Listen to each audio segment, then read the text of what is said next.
Good evening, everyone.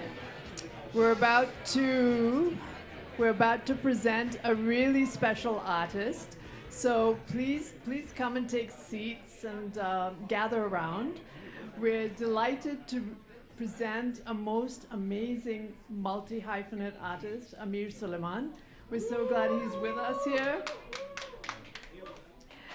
Amir is, he has so many talents, it's hard to describe them all, but I'll say two of his primary talents is that he is a poet. He's a visual poet as well, and he uses the most amazing images to express his poetry. He's also a writer. He's written for The Rami Show for a couple of seasons and produced it as well. And with Dave Chappelle, he collaborated for an album that was Grammy nominated. So, yeah. So, now please welcome, and let's give him a rousing welcome. Please welcome Amir Suleiman.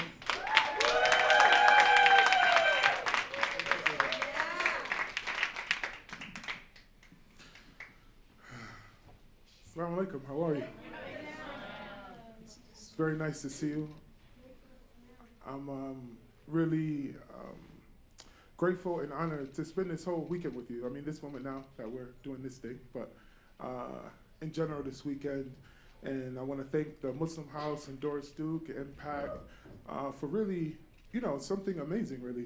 When I was here 2 years ago, the Muslim House, it just wasn't this. And so just seeing it elevate year after year and seeing your wonderful faces and the energy has just been so vibrant and warm and welcoming and helpful and grateful. So it's been a joy to be here with you. So thank you very much, and give yourselves a round of applause for that. So I'm gonna recite some poems. Now, what I can do is I can say poems and you're quiet, and then I stop and then you clap and then you stop clapping and quiet, and then I say a poem and then you clap and then quiet, and then we could do that. I'm an expert at now, I do that. However, there's another option. We could make this more of a conversation instead of just a presentation. So if you feel that there's something that you want to say or something that you want to ask or somehow you want to engage, I want you to feel free to do so. As long as there's no throwing chairs or any of that. But generally speaking, we can have this, and even today, in particular, as we're coming to a culmination of this Muslim House experience, so I want you to feel free to engage. So do we agree upon that? Yeah. Okay. So that was probably about 80% of the people. We need ijma. We need consensus on this. Do we have consensus? Yeah. Okay. All right. She asked, what does it feel like when the poem comes out? I said, it's like I'm writing my insides out. And I got to get it out before my pen dries out, before my ego finds out. Can't let my ego find out. Because when I'm writing my insides out, my every fear, my every flaw flies out. In my ego where those fears and flaws hide out. So whatever I do, can't let my ego find out.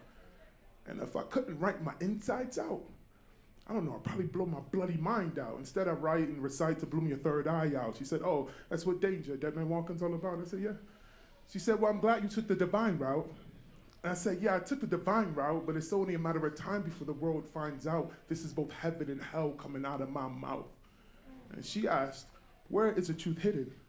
I laughed, not because she asked, but because as I'm living, I'm learning that the truth is hidden everywhere. Literally everywhere. There is no place you can scour, search, or visit except the truth is in it. The truth is hidden, even in the question, where is the truth hidden? The truth isn't hidden, it can't be hidden. It is the true and living. Those that are seeking to hide the truth try to convince me and you that they hid it, but they didn't. It is not that the truth isn't being spoken, perhaps we are just not ready to listen. Certainly we are not ready to listen. And you may be at home in my poem, and if not, you may just visit. And if you can't visit, maybe you shouldn't listen. My poetry is not for everyone. It's no navy blue Yankee fitted. In fact, it's highly acidic, enough to burn through the mind of a critic. Why be a cynic? When we're moving beyond the speed of light, there is no difference between time and distance. Such I'm both here and there in the same instant. For instance, I'm both man and infant, both devil and angel. I am both the witness and the witness, both monk and misfit. I am the medicine in this sick. And if you would like to know what the truth is, and I wrote the answer, the access to the seven senses, and I told sis, hold this close to your heart and to your soul, sit still when the summer solstice. She said, I can't keep my soul still, it's hard to hold my focus. She said, I can't seem to focus on any real goals, I can only focus on what's closest. She said, how do you know what your goal is? I said, I don't. I just want to save the souls of the soulless, an eviction notice, stapled to the heart of the heedless, souls left homeless, no place to reside in, so they hide out and slide in the bodies of two-eyed men. So my lyricism is an exercise in exorcism, but the exoteric call it esotericism. I learned jihad from Rumi. The Sunni call me Shia, the Shia call me Sufi. The Feds say I have WMDs from what I do with the loose leaf, because what I do with the loose leaf make devils lose sleep. And I don't care who's on whose deen. I follow the one who ascended to seven heavens and lands on 2 feet. And it may be too deep, but it is only by his light that you can see through me. And if by his light we have sight, then what is the meaning of day and what is the meaning of night?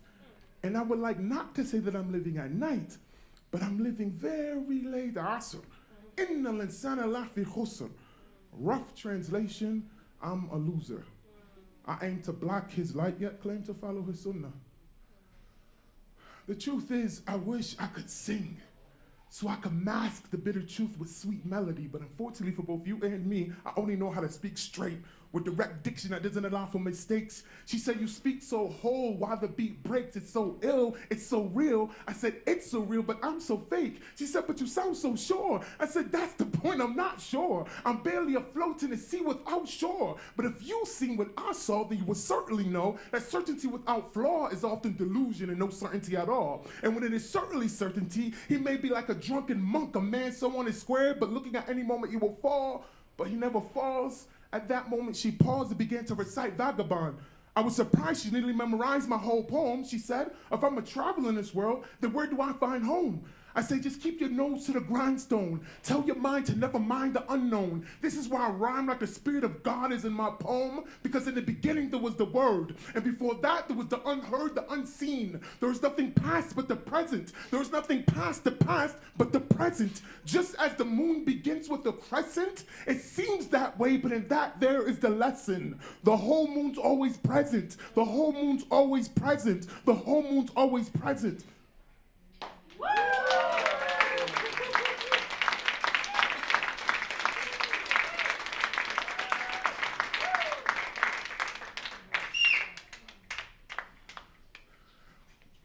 You have any questions, comments, or concerns? I'm just checking in with you. I'm doing my part of the deal. Is everybody okay? Yeah. Okay, good. Okay, good. As long as you're okay, you know.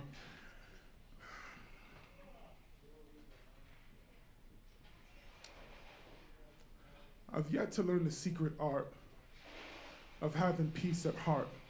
I take the angst and the anger and make a piece of art. And then I speak it and I share it in the piece to parts to find its home in the warmth of the people's hearts. If I don't have peace with me, how can I have peace with God? It's all or nothing. You can't worship a piece of God. In fact, the peace of God's a facade where the secrets are. You worship God, remember God until you're seeing God. And then your hands and your feet into being God. And you know what? There's a. When I was writing this is a little commercial break in the poem. I promise I'm gonna come back to the poem. You know something that's really amazing that we do as people, as humans? I'll speak for myself. Sometimes when we feel like we're not enough, and we have a very selective vision as a metric, as a criterion for who we think we're supposed to be, you know? And usually, many times, we, if I could say, be so audacious as to say we, this metric is something imaginary, it's not a real thing. But you know, when you go to a movie and you're watching a trailer for a movie, And they'll be like, from the visionary director that brought you the Avatar and brought you some other great blockbuster billion-dollar movie. Now comes, that thing. And they're giving these indicators to say, look at all this awesome stuff this guy's already done. That means the chances are this thing is going to be very good, yeah? But, like, if you had a trailer, it would be like, from the creator of reality and photosynthesis and black holes and sun, moon, and stars comes Dina. What are you going to think about Dina? What are you going to think about Dina? The same one who created all of this, created her, created me, created all of you. But then sometimes I'll think to myself, secretly, because when I articulate it out loud, it doesn't make sense. But I think to myself, oh, Allah did this great thing perfectly, did everything perfectly. He did everything perfectly except me. But if anyone were to say, oh, Allah made a mistake with the moon, Allah made a mistake with the sun, Allah made a mistake with, the gravitational pull or photosynthesis or whatever, I would be like, this is insane. And Allah mentions in his book, like, look at the creation, like, look at the heavens, like, look for any flaw. You'll wear your eyes out looking for a flaw in the universe. But somehow, consistently, I'll consider myself as part of the flaws of God. This is not only, I don't say this to be like, positive self-talk type of thing. I'm saying this, it's blasphemy. It's blasphemous. It is to regard God as doing something imperfect, any action of God as imperfect. This is tantamount, not just to like having bad self-talk and not have self-care or like that. That's kind of another level of the conversation, but the highest level of the conversation is a blasphemy. So when I gaze upon myself, it is not to say that I'm perfect in a way that I don't have anything to work on, I don't have anything to do, it's not that perfection, but rather it is the perfection that where I am now is where I was created to be. Physically where I am, where we are right here, that everything is perfect and every action that God has done is perfect. So it reminded me of this narration, this hadith Qudsi, or this narration that the Prophet is speaking, having discourse with God directly. And it's kind of a long narration, but the essence of it is God is saying, my servant doesn't draw near to me except by doing the obligatory things that I've commanded that servant to do. And then he draws even nearer to me by doing the extra good deeds, the things I haven't obligated him to do or her to do, but they're good. Until I love him or her. But this is where it gets weird. It says, until I love them, and then what he says next is, he says, until I love him, and then I become the ear by which he hears, and the eye by which he sees, and the hands by which he holds, and the foot by which he walks. So, particularly, I know many of us are Muslim, maybe not all of us are Muslim, but, Islam is radically monotheistic. Radically, it's completely, totally, radically monotheistic. And so for God to say something like this to his prophet, that he becomes an ear and an eye and a hand, then I was like, really, really? It's not permissible for me to blaspheme against God even in concerning myself. So I've yet to learn the secret art of having peace at heart. But I take the angst and the anger and make a piece of art. And I speak it and I share it in the piece to parts to find its home in the warmth of the people's hearts. If I don't have peace with me, how can I have peace with God? It's all or nothing. You can't worship a piece of God. In fact, the peace of God's a facade where the secrets are. You worship God, remember God until you're seeing God. And then you're hearing and you're seeing into being God. And your hands and your feet into being God. The human being, God. Only if the human beings knew who the human beings are, my Lord. I've got a soft spot for widows and killers, for orphans and oracles, for the saints and the sinners, for prophets and niggas. Every surah is a picture. Every word is a sentence. Every sign is a scripture. This world, this life is mostly lies and fitna. Everything in this world is cursed except for those who remember. So I opened the universe and wrote a poem in the center, a post-it note. You hold it close like your coat in the winter.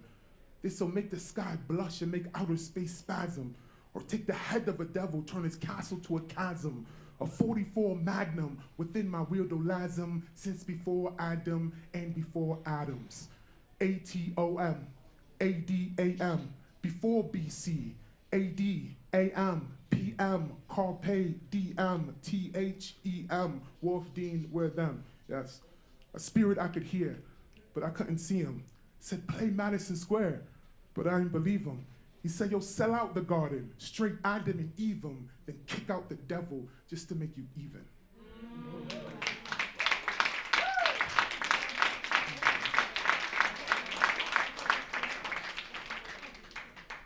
You know the other thing I have to do is I have to remember what time it is, because I'm very likely. Okay, 6:30. What time did I start? That's a tricky one. Okay, I'm gonna. Was it 6:30? I'm gonna just start my timer from here to start, because I'll go into another dimension and then we'll be here till Fajr.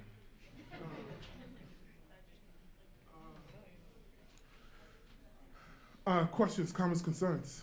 Just checking in with you guys. Is everybody okay? Yeah? Okay, good. Good. I feel good. I feel nice. You know, I was mentioning to Zeba when we were mentioning the set and what I was going to do, and I was mentioning how I don't really make a decision about what poems I'm going to recite until I'm on the stage and what poems come around. And so you, whether verbally or not, are kind of, by your energy, kind of guiding this journey along.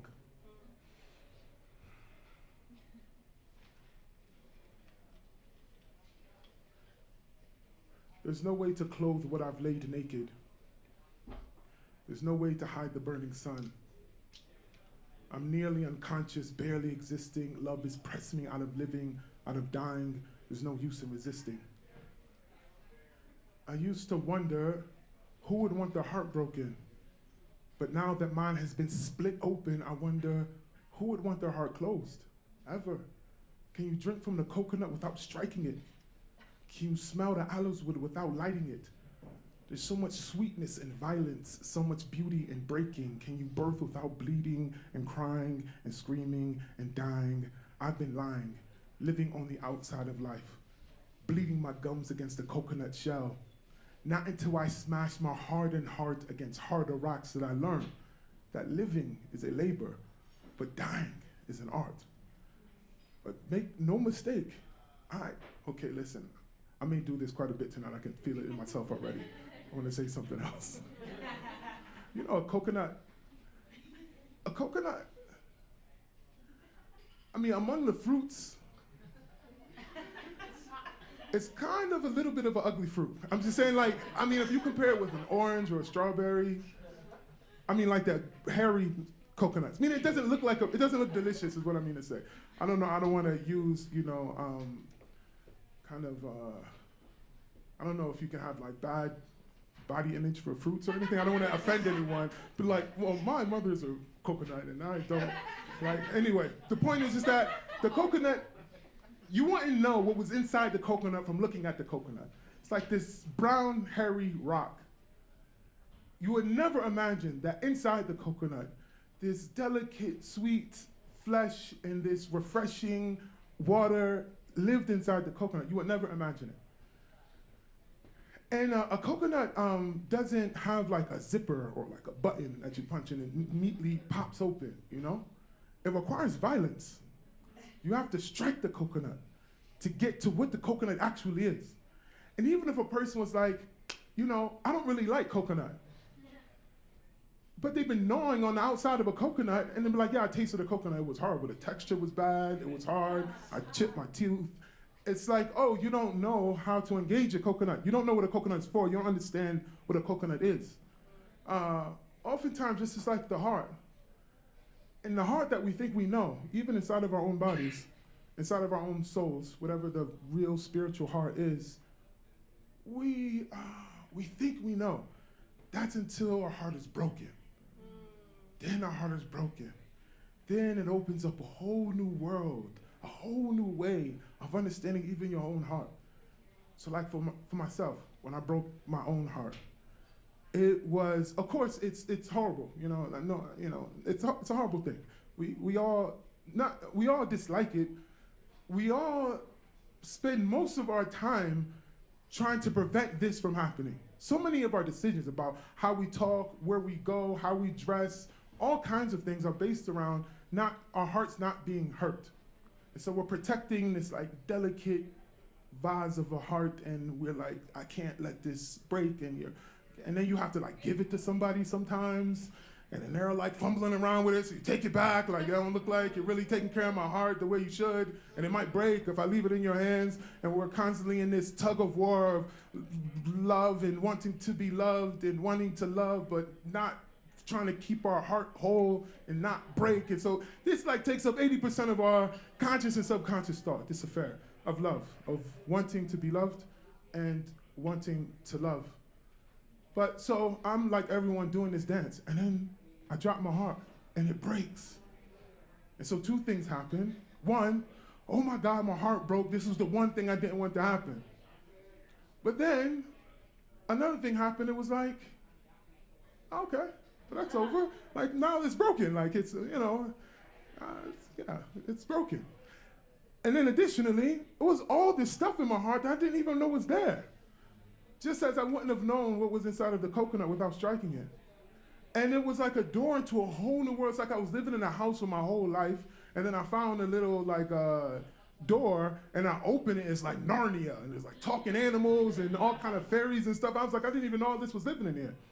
So it was like the greatest joy, in a way, to finally have this heart broken. And then it caused me to know that this is what the heart is for. The heart is to be broken. You know, like if you go to the market, I got a lot of fruit analogies today. I mean, like, if you go to the market and you go and buy, especially if you buy like avocados, or let's say mangoes, okay? The mangoes. Now you're looking over all the mangoes, you're touching them, seeing which one is the best, you're smelling them to see which one is the sweetest, and you're taking your time to figure out which mango then you find the one, or the 3 or the 5 or whatever, right? You take them back to the house, and maybe it's like, this mango isn't exactly right now, but in a little bit, this is gonna be perfect, and I'm gonna enjoy this mango. So then all of you know the tragedy of forgetting about a mango that you knew was gonna be perfect, and then it's on the counter and you missed it. Oh, the heartbreak. But you love this mango, but what did you want to do with the mango? You wanted to cut it, or you wanted to tear its skin from its flesh, because that's what a mango was for. So it's a tragedy to find the whole mango spoiled. We missed it. We missed the great joy that the mango would have brought, because a mango is designed to be broken. It is designed to be torn apart. And for it to be whole and unscathed is a tragedy. It's a tragedy. So, all of this to say, glad tidings to the brokenhearted. And any of you, poor souls who have not had your heart broken yet, we will pray for you. And you'll be able to enjoy the sweetness of your mango instead of seeing it spoil on your counter. All right, there's no way the clothes would have laid naked. There's no way to hide the burning sun. I'm nearly unconscious, barely existing. Love is pressing me out of living, out of dying. There's no use in resisting. I used to wonder, who would want the heart broken? But now that mine has been split open, I wonder, who would want their heart closed, ever? Can you drink from the coconut without striking it? Can you smell the aloes wood without lighting it? There's so much sweetness and violence, so much beauty and breaking. Can you birth without bleeding and crying and screaming and dying? I've been lying, living on the outside of life, bleeding my gums against the coconut shell. Not until I smash my hardened heart against harder rocks did I learn that living is a labor, but dying is an art. And make no mistake, I am injured, ruptured. My heart, a sweet, sun-warmed mango, split open, its juices unruly, flagrant, sultry, fragrant, insane, sacred, noble, and naked. Verses like vagrants, strangers in places that were once home. I no longer have one of those. I'm nearly unconscious, barely existing. Love is pressing me out of living, out of dying. There's no use in resisting, of beauty and breaking.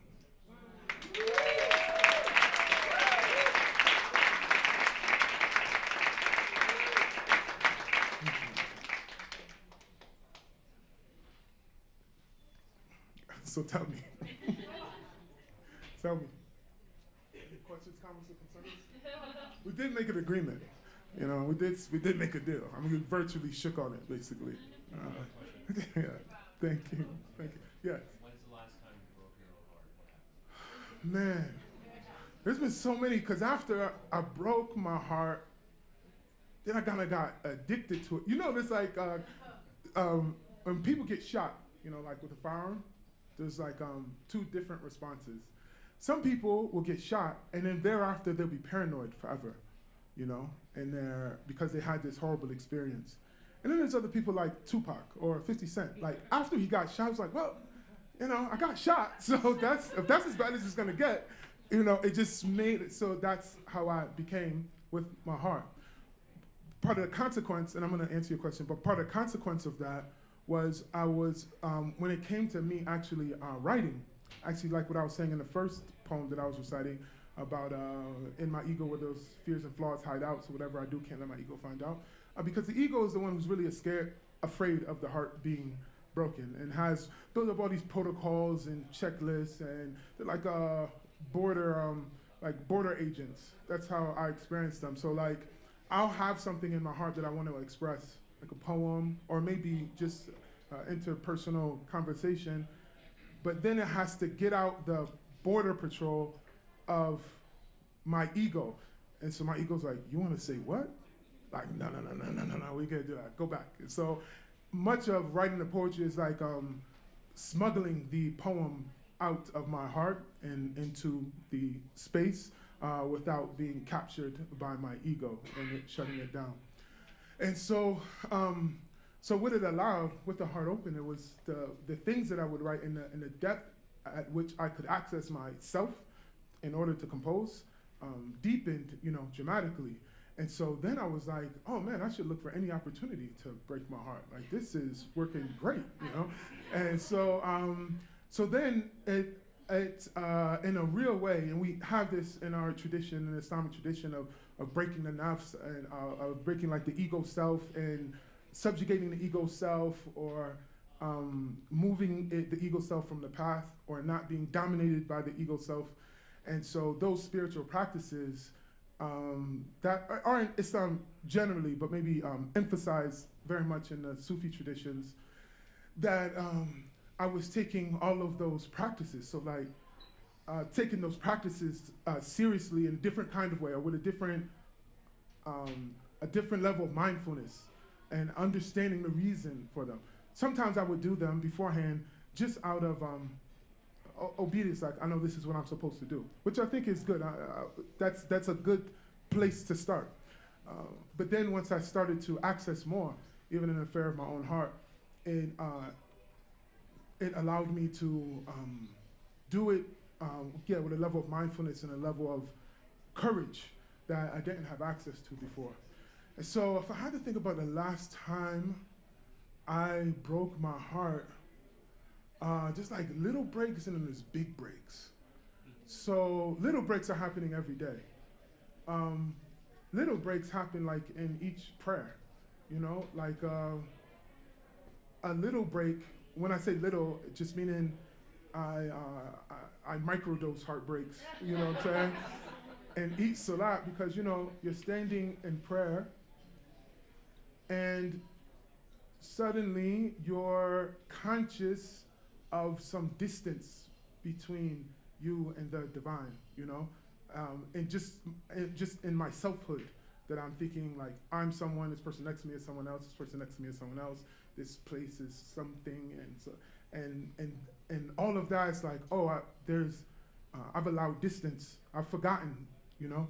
And so the longing and the remembering come in like one moment. So I realized that it's like when a person dozes off, like I'm very inclined to sleeping while I'm driving. It's almost like a talent.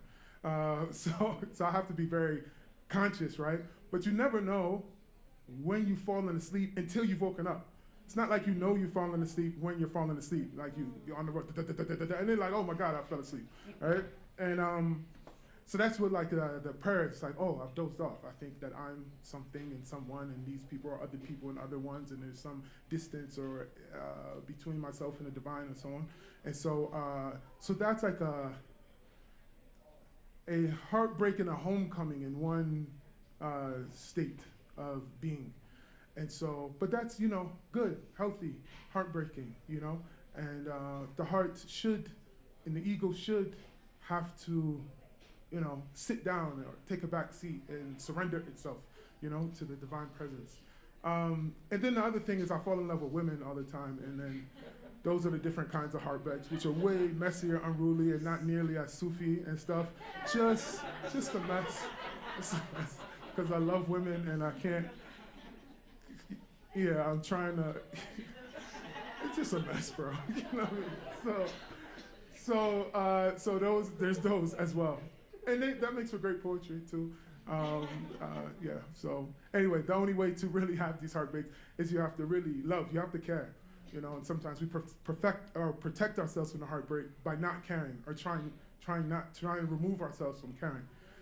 This isn't romantically or spiritually or whatever, and so having to keep caring and stay engaged in that, although it will come with some of the pain of heartbreak, and then loving women. I don't need any help with that, meaning of maintaining that. So that's always easy access to heartbreaks all the time.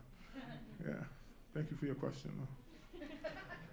Yes, Dina. Uh-huh. I remember someone who was in a lot of pain, emotional pain. Mm-hmm. And who's an older man said to me once, a man can die from heartbreak. Mm-hmm. I really felt it when he said it. Like he literally felt like something had happened in his life long ago that stayed with him, and he was slowly dying because of heartbreak. And so I know you've been talking about heartbreak being this great opening. Mm-hmm. And where, but what about the cases where it can lead to this, to an actual death? Yeah. A physical death. Yeah, everybody hear what she's saying? Because I should repeat on the mic. Okay, I'll repeat it. She's talking about a conversation that she was having with an older gentleman who had experienced some deep heartbreak in his life, and he was saying to her that a man can die of a broken heart. And so she was asking, heartbreak as this great opening and this kind of great positive spiritual event, but what about the heartbreak that can literally kill you, that sticks with you, that you can't metabolize and can't overcome? Yeah, this is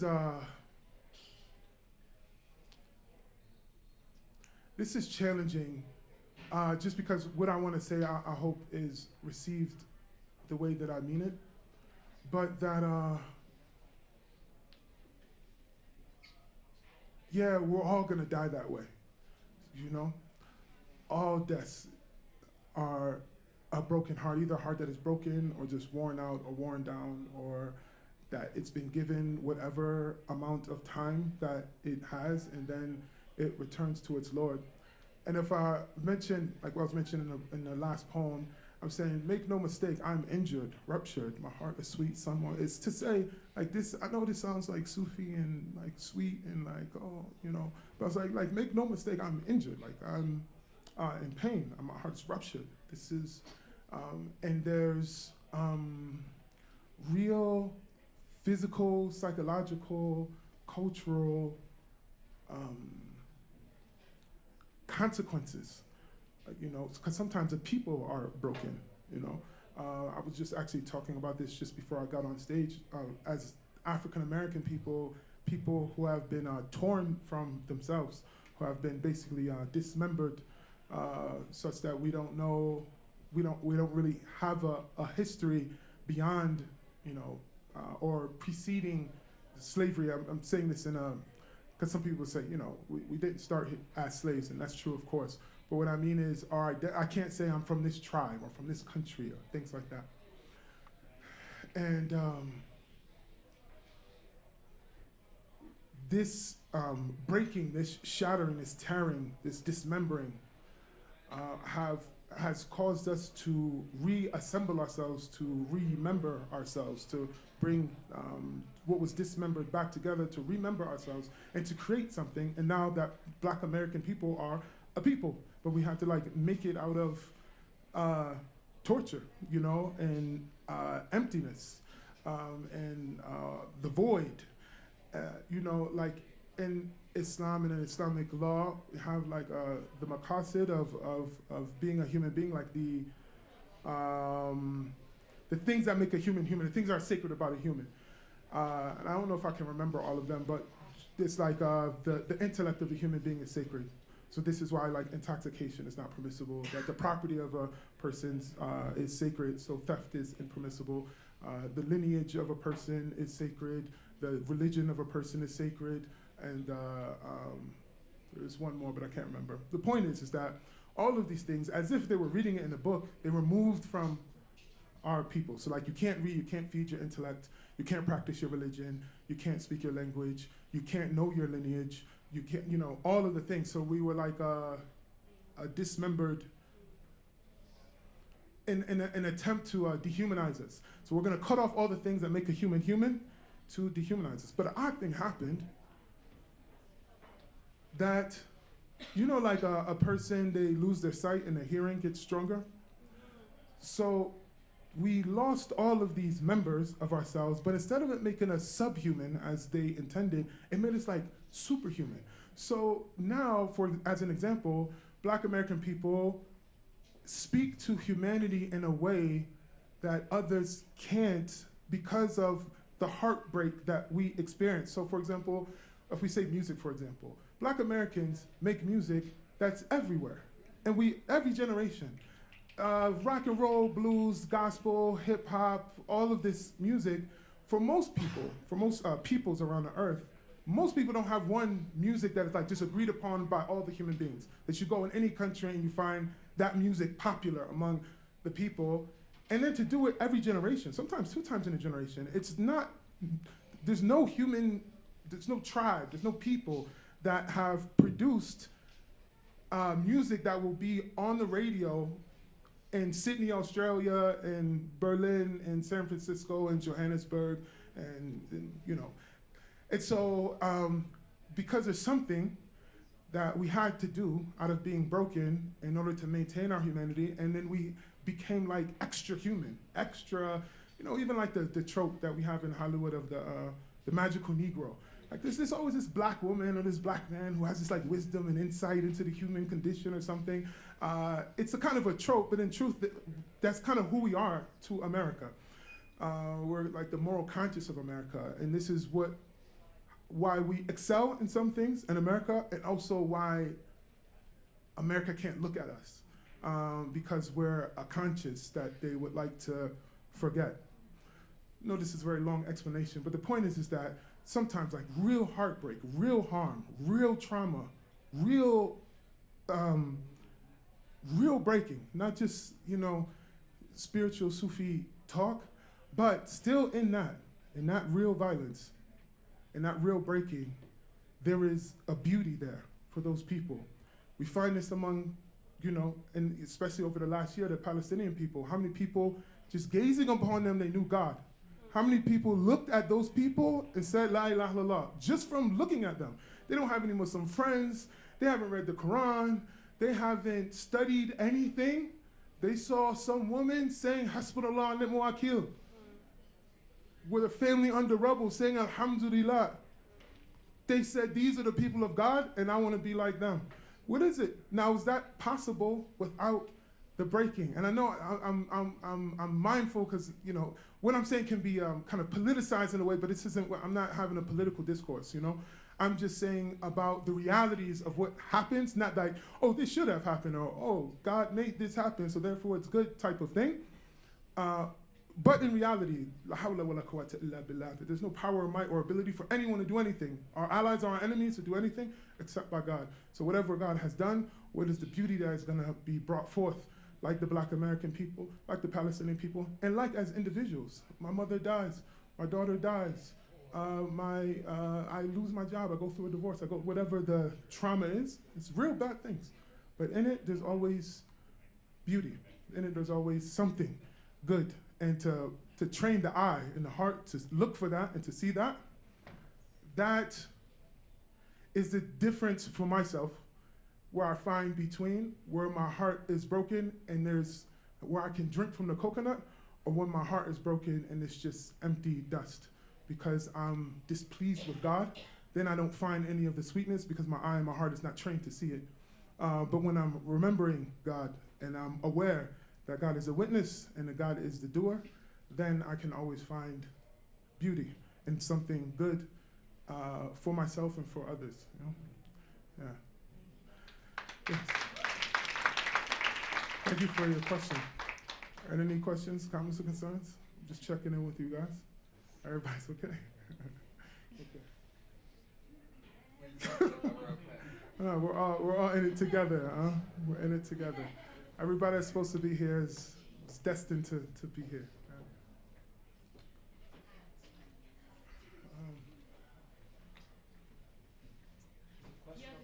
Oh, okay.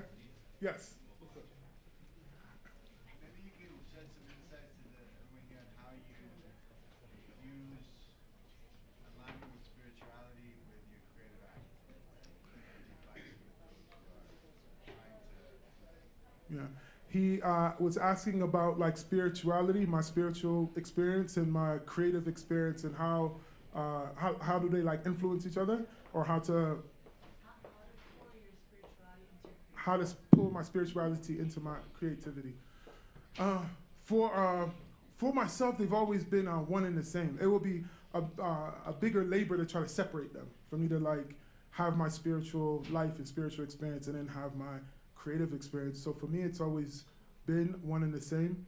And what I'm trying to do, because what I'm trying to access in myself, like I'm only able to access through some sort of spiritual endeavor. And when I say spiritual endeavor, I don't necessarily mean like salah or fasting or things, and often these things help, but that I just have to be aware and engaging myself as a spiritual being and mine from out of my heart, whatever it is. So, to be spiritual, it's just to see myself as a spirit, as like primarily a spiritual being, and to see myself that way and engage myself that way. And then there is where I find the treasures, the jewels, For people that's not their natural disposition, that they have like this creative life or this professional life, and then they have their spiritual life, which I think is also very common, is that, and this is good in this setting because we're storytellers or engage stories or help to facilitate stories, and stories are the great superpower of the human being. But the essence of story is meaning.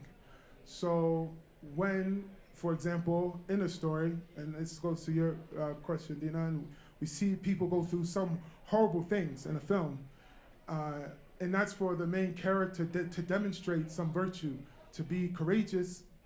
There has to be danger. So the writer will write danger into the story so that courage can be visible. So the hardship that they go through, it has meaning. And so for that, whatever a person's job is, even if it's not creativity or it's not anything that people generally would think as spiritual, but if they engage in meaning, they apply meaning to it. When I say apply meaning, not like you take meaning and put it on top of it, but that you can from it bring forth meaning out of it. So, if my job is to drive an Uber, I'm just trying to think of something that people would think of as not spiritual at all. But if that person gets to, and I've had some Uber drivers like this, that they draw forth great meaning from doing this service for people and facilitating people and taking care of people. And so this driving this Uber becomes an offering to God. And this is what I've dedicated my life to, even if it's just for this year or for 2 years, or this is my life. And I'm happy that I'm serving the servants of God, the creation of God, and this is my way of contributing to it. Then even that is not just applying meaning, but he's drawing meaning out of it. And also when we have meaning to draw out, it's like we can go further and go stronger and longer because it has meaning. But it without meaning, even the smallest inconvenience will, send a person over the edge. But when people have meaning, then they can endure a great amount of hardships or hurdles or setbacks because they have a purpose, they have a meaning. So I think accessing meaning as much as we can, drawing the meaning out of as much as we can, will facilitate by its nature, at least it does for me, a quote unquote spirituality that arises from it. Yeah. Thank you. Yeah. All right. It's almost time for me to go already. Kind of feels like we're just getting started. But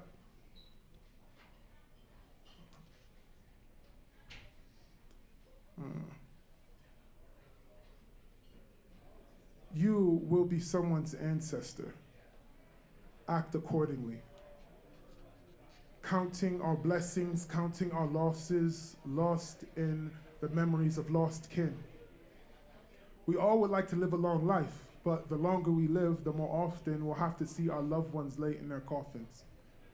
And I don't say this to darken our spirits, but rather to hearken us to a life worth living for our children, for our children's children, for those weapons that are inevitably formed against them, that your granddaughter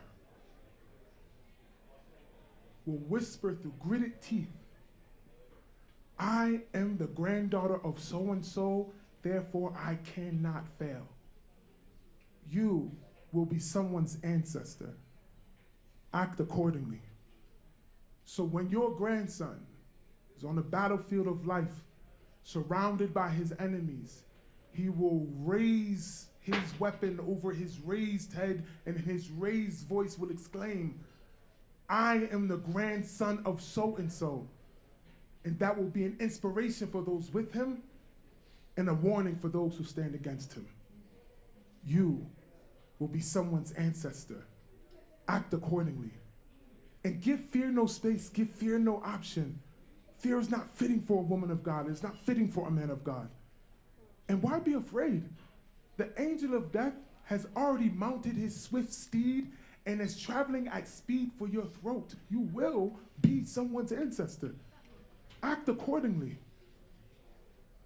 And there are people, by God, there are women lying beneath the earth, more active than many of the activists. By God, there are men lying still in the earth that are still more alive than the living. Will you let the dead outlive you? What a shame to let the dead outlive you. You will be someone's ancestor. Act accordingly. The dead won't let me sleep. The living won't let me die in peace. My heart filled with a yesterday that never happened. My hands filled with my face, my long breaths bleeding between my fingers. I killed myself once, but my lives are plural. That's why I can speak to the immoral like I'm immortal. The mind is fertile. Birth of verse with no epidural. The truth hurts. Speaking life into the dead as if it's normal. This is the lion-hearted, the fire starter, the sound and the fury, William Faulkner, the color purple, Alice Walker, Canterbury Tales, Geoffrey Chaucer. Every people are sent a prophet. Likewise, every people have been sent the imposter, and every people have been sent an author to tell their story. This is a tale of what turns a man into a monster, and what turns that monster into a martyr. And the shadow of untold trauma, the secret art of how to unfold karma, and the divine unknown drama, true and living. We're just trying to make black history, but it's like they're trying to make blacks history and won't even write a eulogy for you and me. Misery loves company, but the company loves misery. The company will co-op your story, sell your suffering in HD, your terror seen more vividly. Obviously, we must be NSFW. They don't want to pay you but peddle you, or just petty cash to settle you. That's why it's hard to employ me, but even harder to ignore me. The irony isn't lost on me, how they made slaves of the masters of ceremonies. Ha, clever. Me, never.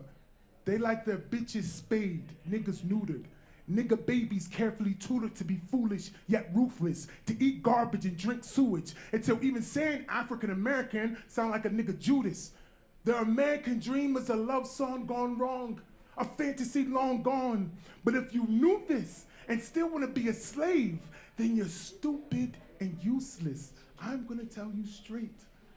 This isn't the shucking and jiving Piccadilly nigga. Now this is the pick of the litter. Oh, alpha male, you still smell like infamil, imbecile. I'm Oscar Grant, still mourning Emmett Till. I'm Emmett Smith, no NFL, running and juking in the killing fields, but those killing fields deadly enough even to make Emmett still. I admit still, shooken up every time I see Emmett's grill.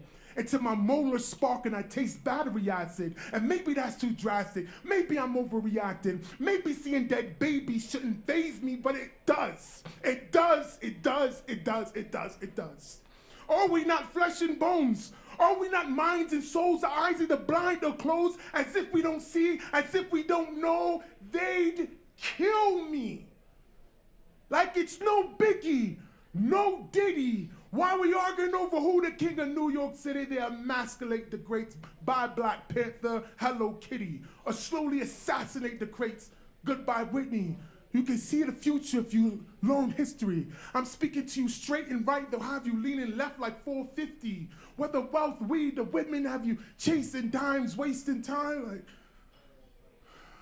wealth, weed, or women have you chasing dimes. That's a triple double entendre and alliteration at the same damn time. Oh. So the Sufi can rhyme. Can we have another conversation other than your top 5 dead or alive? Can we talk about the top 1% and the bottom 99? Or the wise 5% and deaf, dumb, and blind 85? Or how the circle 7 and the 120 saved all lives? On the boat with Jesus' name, Lucifer came. And then proof of our name went poof, David Blaine. Disappeared between the noose and the chains. Euthanasia introducing the youth to the cane. So we're singing and rapping, attempts at reducing the pain. Because we don't know what else to do with the pain. We don't know what else to do with the pain. They say rap for us and then they clap for us. Are you not entertained? Standing on my brother's body, are you not entertained? But even through all the misery and all the grief, we are still so beautiful. Our babies like balls of light brighten the darkness of the battlefield. But looking into my daughter's face only reminds me that there's a battle still, and that the battle's real, and that a draw is a win for losers. We must win. They have killed us so many times. We have died so many deaths. We have died for everyone. We have died for everything. We have died for nothing. We've died for nothing. We are done with death. We will not die another day. We are the true and living, and we must win. Oh, God. Thank you. Thank you so much. Thank you, Muslim House and MPAC, and thanks for all your beautiful faces and hearts to be here and engage with me. Thank you very much. Thank you.